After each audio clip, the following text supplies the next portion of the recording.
ఇప్పుడు చూడండి.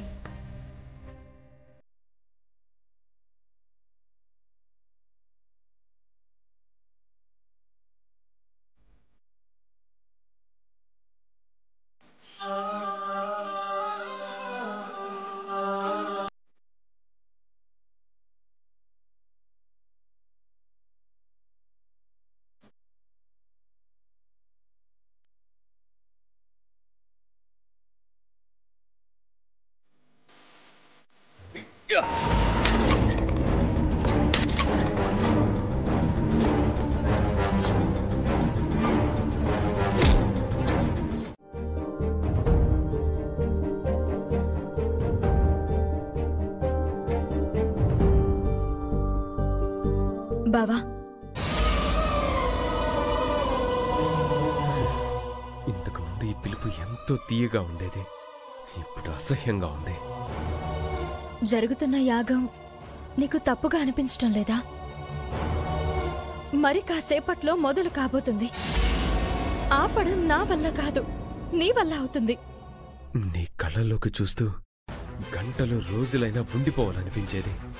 ఇప్పుడు కొన్ని క్షణాలు కూడా భరించలేకపోతున్నాను. ఏం ఆలోచిస్తున్నావు? నీ మనసులో ఏముందో చెప్పు. మనసులో బద్దలవ్వడానికి సిద్ధంగా ఉన్న అగ్నిపర్వతం ఉంది. యాగం అయిన తర్వాత చెప్తాను. మాట్లాడవేంటి బావా? కొత్తగా మాట్లాడడానికే ఉంది. ముక్కు పుడకను స్వీకరించిపోయే కార్యక్రమంకు విచ్చేసినటువంటి కుటుంబ సభ్యులందరికీ నా బిగ్ థ్యాంక్స్.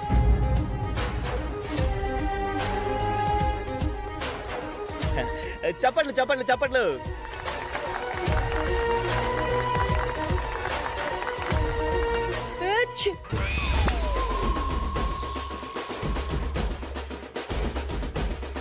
అయిపోయింది, అంతా అయిపోయింది.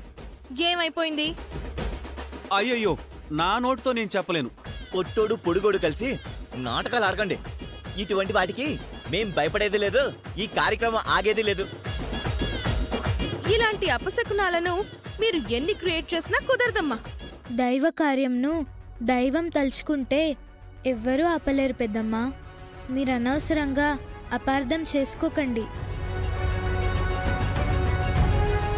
అంటే ఈ ఫంక్షన్ ఎక్కడ ఆగిపోతుందో అని అందరి మనసుల్లో చాలా ఆందోళన ఉందన్న మాట. అయితే వెరీ క్రేజీ. ఒక్కొక్కరి గుండెల్లో బుల్లెట్ ట్రైన్స్ పరిగెడుతూ ఉంటాయి. అత్తయ్య, మరోసారి ఈ కార్యక్రమం గురించి ఆలోచించండి. ఏం అవసరం లేదు.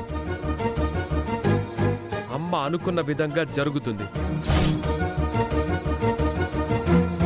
సిద్ధాంతి గారు వస్తే బావుండు, లేదంటే అనవసరమైన గొడవలు మొదలవుతాయి. తాళుంది పురోహితుడు లేడు అన్నట్టు ఇక్కడ అంతా సిద్ధంగా ఉండి సిద్ధాంతి లేడు. వచ్చానమ్మా.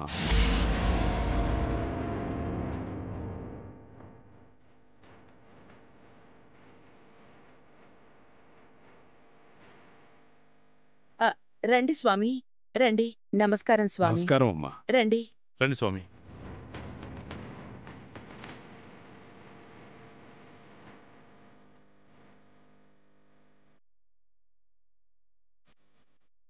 నేను ముందుగా అనుకున్నది ఈ అక్షయకివ్వాలని.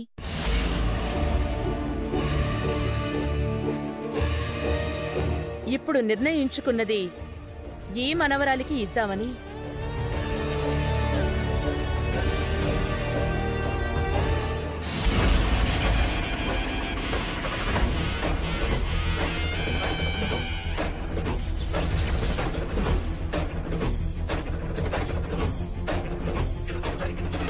కూర్చోండి స్వామి. సర్వే జన సుఖినో భవంతు. మనవరాలతో పాటు పెద్దవాళ్ళు కూడా కూర్చోండమ్మా.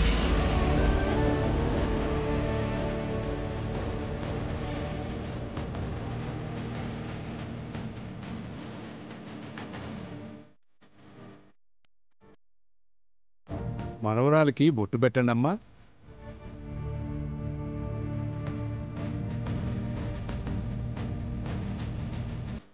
యాగం మొదలు కాబోతుంది. అందరూ శ్రద్ధగా పూజలో పాల్గొనండి.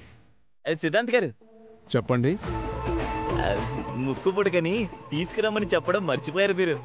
మొదటి ఘట్టం ఎటువంటి ఆటంకం లేకుండా ముగిసిన తర్వాత ముక్కు పుడక ఇక్కడికి రావాలి.